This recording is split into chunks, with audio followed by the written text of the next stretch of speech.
सभी साथियों को मेरा नमस्कार।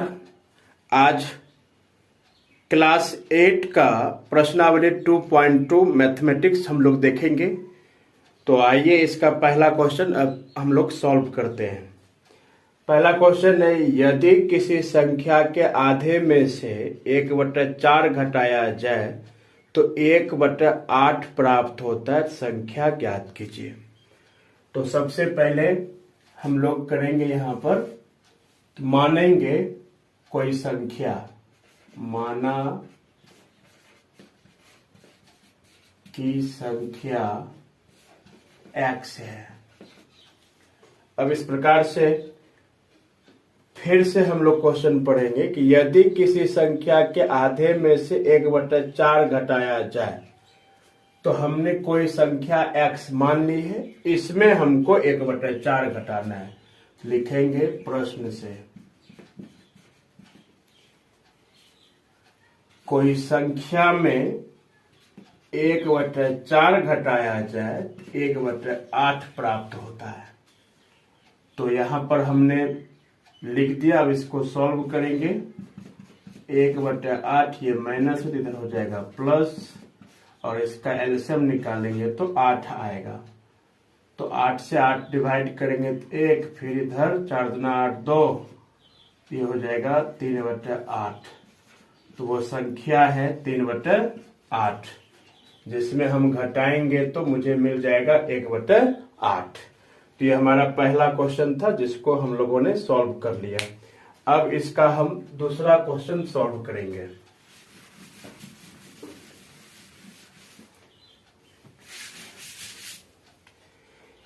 कि यदि किसी आयत की लंबाई और चौड़ाई का अंतर 5 मीटर हो और परिमिति 110 मीटर हो तो लंबाई एवं चौड़ाई ज्ञात करें। यहां पर हम लिखेंगे 2 नंबर में, माना कि चौड़ाई x मीटर है तथा, अब यहां पर चौड़ाई का लंबाई और चौड़ाई का अंतर दिया है 5 मीटर। तो 1 मिनट के लिए हम यहाँ पे लिख लेते हैं, लंबाई घटा चौड़ाई मिलकर कितना, मतलब घटाएंगे तो 5 आएगा। तो हमने चौड़ाई x मान ली है, तो हमने यहाँ पे चौड़ाई की जगह पर x लिख दिया। अब यहाँ पर लंबाई घटा यहाँ पर ये। अब फिर क्या करेंगे, इस x को उधर लेके चले जाएंगे, तो x माइनस इधर हो जाएगा, सॉरी ये 5, ये माइनस, तो इधर हो जाएगा प्लस। तो लंबाई हो गई 5 + x। अब लिखेंगे प्रश्न से, आयत की परिमिति, आयत की परिमिति बराबर 2 × लंबाई जोड़ चौड़ाई। परिमिति दी गई है 110 मीटर और लंबाई 5 + x और चौड़ाई x। तो इससे इसको कटाएंगे तो 55 टाइम्स में कट जाएगा, 55 और ये 5, और ये x हो जाएगा 2x।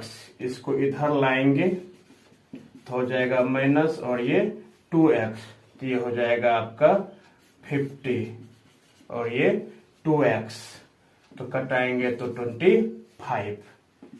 तो x बराबर निकल गया 25। अब लंबाई और चौड़ाई दोनों निकालने की बात है, तो यहां पर हम लिख दें इस जगह लंबाई बराबर 5 + x। तो ये x जो निकला है यहाँ पर 25, ये हो गया 30 मीटर। तो लंबाई चौड़ाई हो गई 25 मीटर और लंबाई हो गई 30 मीटर। इस तरह से हमारा क्वेश्चन नंबर दूसरा सॉल्व हो गया। अब हम लोग क्वेश्चन नंबर तीसरे में चलेंगे।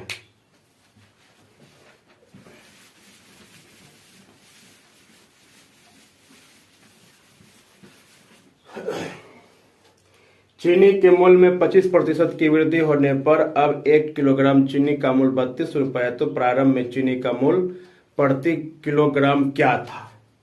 तो क्वेश्चन नंबर 3 यहाँ पे मानेंगे, माना कि प्रारंभ में चीनी का मूल्य x रुपये था। प्रश्न से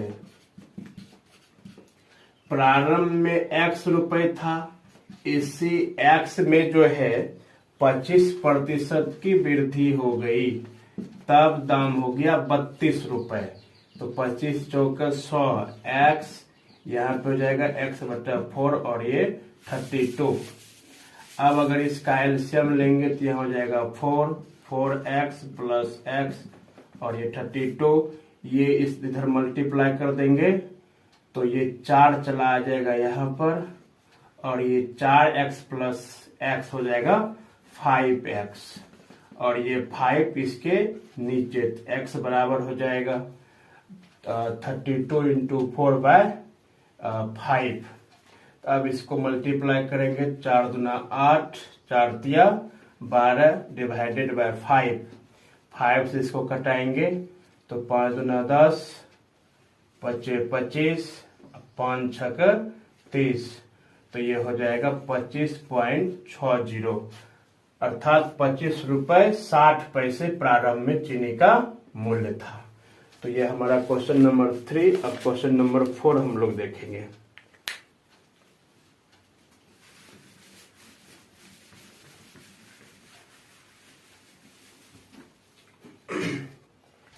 दो विभिन्न मूल्य वाले 35 कलमों का कुल मूल्य 60 रुपए है। यदि एक सस्ती कलम का मूल्य 1.5 रुपए एवं एक महंगी कलम का मूल्य 2 रुपए है तो कितनी महंगी कलमें खरीदी गई?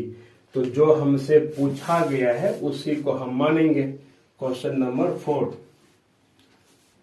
माना कि महंगी कलम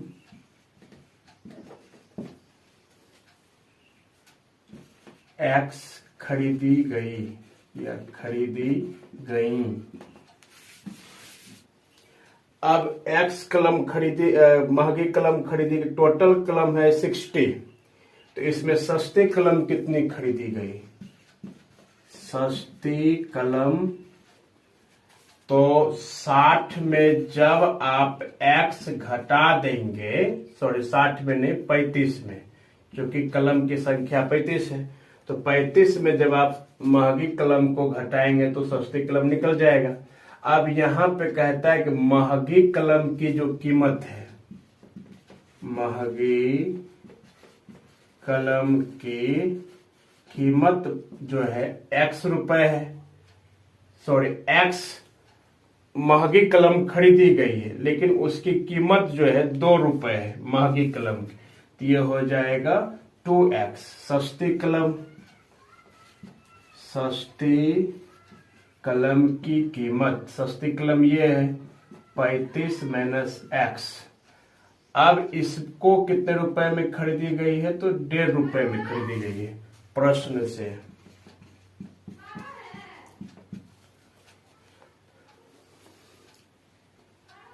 $1.5035 माइनस x और ये महंगी कलम 2x इक्वल टू 60 रुपीज।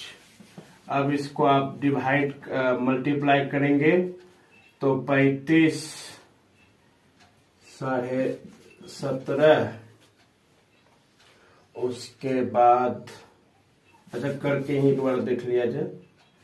35 1.50, 25 25, 2 5 15, 2 17, 5 3 5 7 5 12, 3 1 4 1 5, इस ये 0 2 पॉइंट, तो ये हो जाएगा 52.50, इधर 1.50x प्लस इतना और ये 60।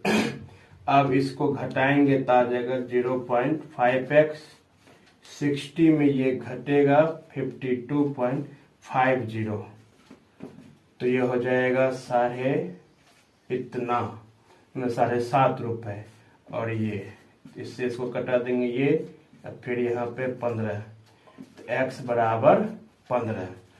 तो महंगी कलम जो खरीदी गई है वो खरीदी गई है 15 और हमसे पूछा भी वही गया है कि महंगी कलम कितनी खरीदी गई, तो महंगी कलम 15 खरीदी गई है। अगर सस्ती पूछी जाती तो सस्ती कलम यहाँ x का वैल्यू रख देते और सस्ती कलम भी निकल जाती।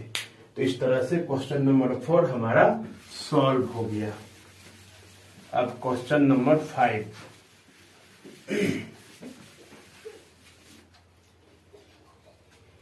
एक त्रिभुज के तीनों कोण 2, 3, 5 के अनुपात में है, तो उनके तीनों कोण ज्ञात कीजिए।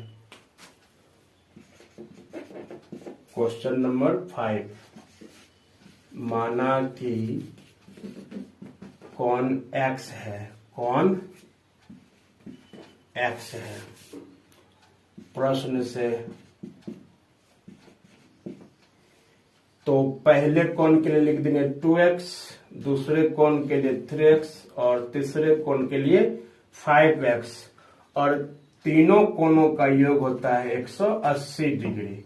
तो 3 2 5 5 10x हो गया और यहाँ पर 180, इससे ये कट गया तो x बराबर हो गया 18 डिग्री।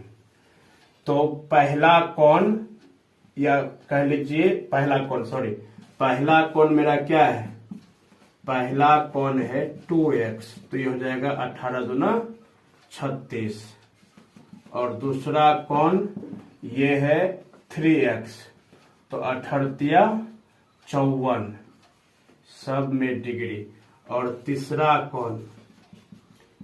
कोण है 5x, 18 पंचा 90 डिग्री। ये चैनल बिल्कुल नया है तो आप लोग सब्सक्राइब भी अवश्य करें इस चैनल को। तो आइए इसका क्वेश्चन नंबर 6 हम लोग पढ़ते हैं, उसके बाद बनाएंगे। बिल्लू के पास 1 रुपए, 2 रुपए एवं 5 रुपए के कुल 160 सिक्के हैं, जिनका कुल मूल्य 300 रुपए है।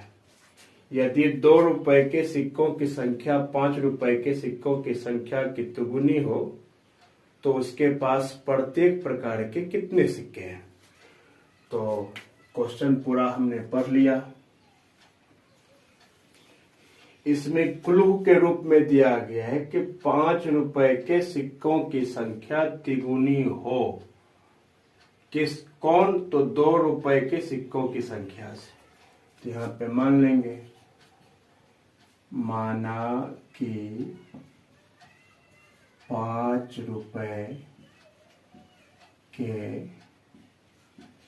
सिक्कों की संख्या x है,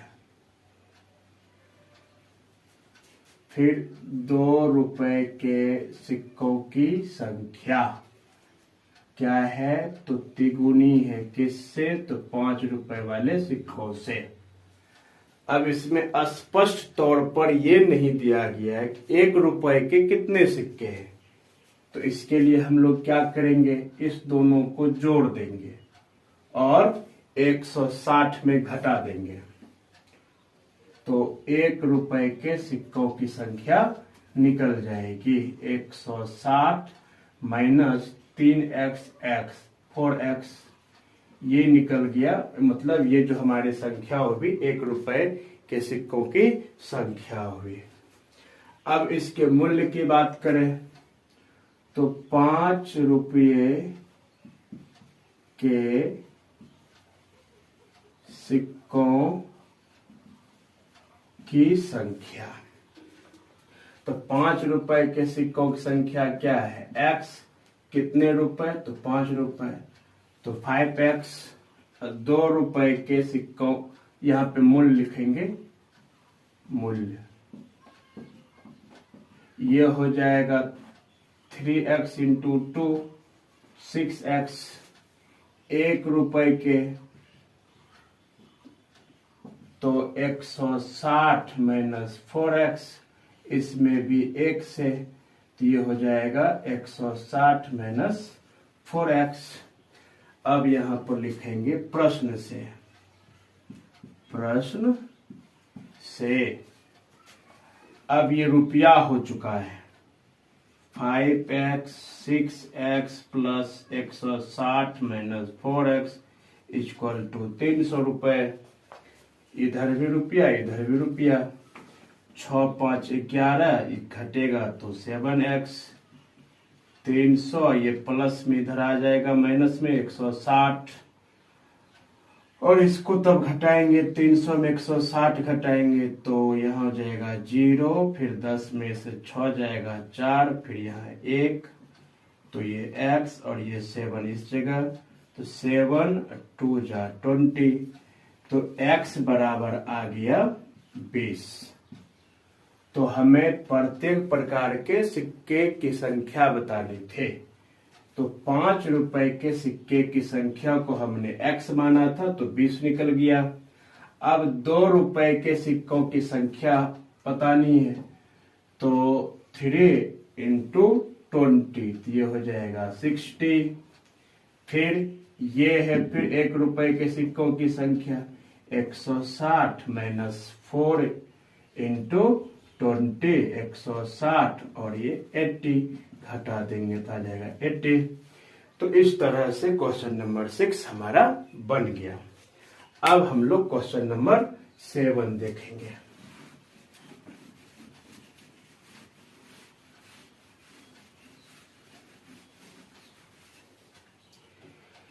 पिता ने अपने 3 संतानों के बीच अपनी संपत्ति का बंटवारा 1, 2, 3 के अनुपात में करता है और अपने लिए 1 लाख रुपए रखता है। यदि उसकी कुल संपत्ति 2.5 लाख रुपए की हो तो प्रत्येक संतान को हिस्से के रूप में क्या मिला? Question number 7। फिर वही, माना कि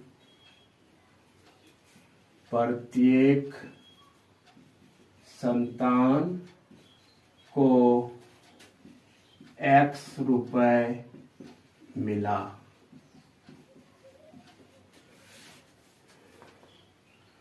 प्रश्न से पहले संतान को 1 अर्थात x, दूसरे संतान को 2 अर्थात 2x, तीसरी को 3x, और अपने पास ये रख रहे हैं 1 लाख रुपए, और टोटल संपत्ति है 2.5 लाख।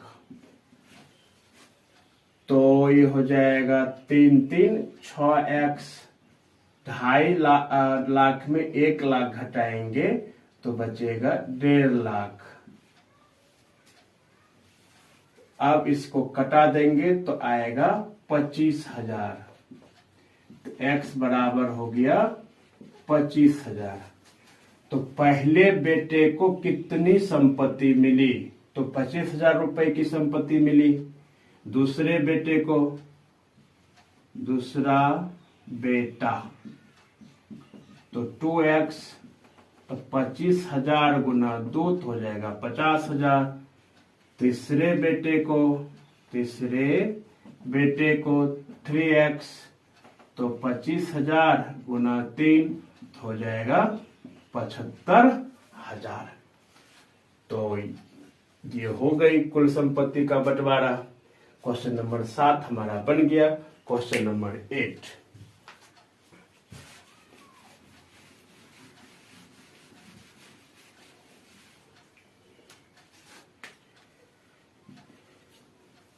ग्यारह के लगातार 3 गुंजों का योग 231 है, तो उन्हें ज्ञात कीजिए।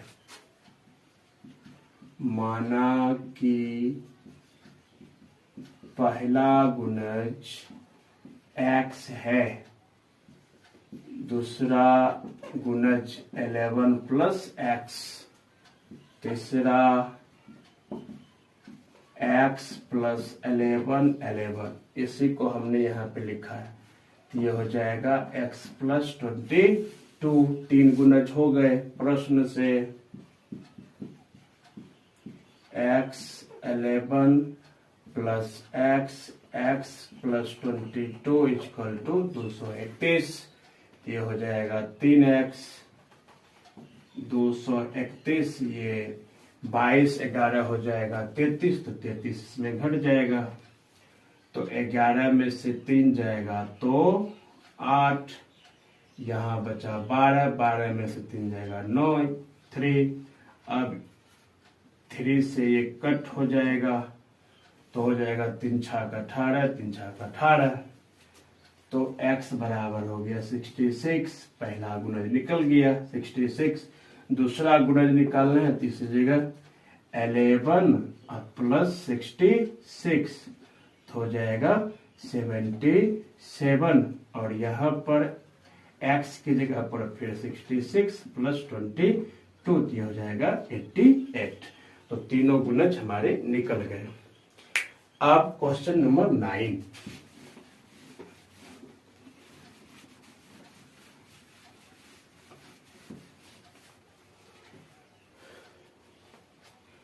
संकुल संसाधन केंद्र मध्य विद्यालय फरना में आयोजित बाल मेले में प्रत्येक विजेता छात्र को 2 कलम एवं विजेता को छोड़कर शेष सभी प्रतियोगियों को 1 कलम दिया गया। यदि 100 छात्रों के बीच 120 कलम दिए गए तो विजेताओं की संख्या ज्ञात करें। तो जो ज्ञात करना होता है उसको मानते हैं। माना कि विजेताओं की संख्या x है। अब जो विजेता नहीं है मतलब जो हार गए, तो हारने वालों की संख्या 100 माइनस x। टोटल छात्रों की संख्या 100 थी, उसमें से हमने विजेता की संख्या को घटा दी, तो हमारा निकल जाएगा हारने वालों की संख्या प्रश्न से। अब क्या है कि 2 कलम मतलब विजेता छात्र को दिया जाता है, 2 कलम विजेता छात्र को, और हारने वाले को 1 कलम। हारने वाले को 1 कलम, तो टोटल कलम 120। 2x 100 माइनस x 120 घटेगा तो x, और ये 100 इधर जाएगा तो बचेगा 20। तो विजेता की संख्या है 20। तो ये क्वेश्चन नंबर 9 सॉल्व हो गया। अब question number 10 and last question of this exercise.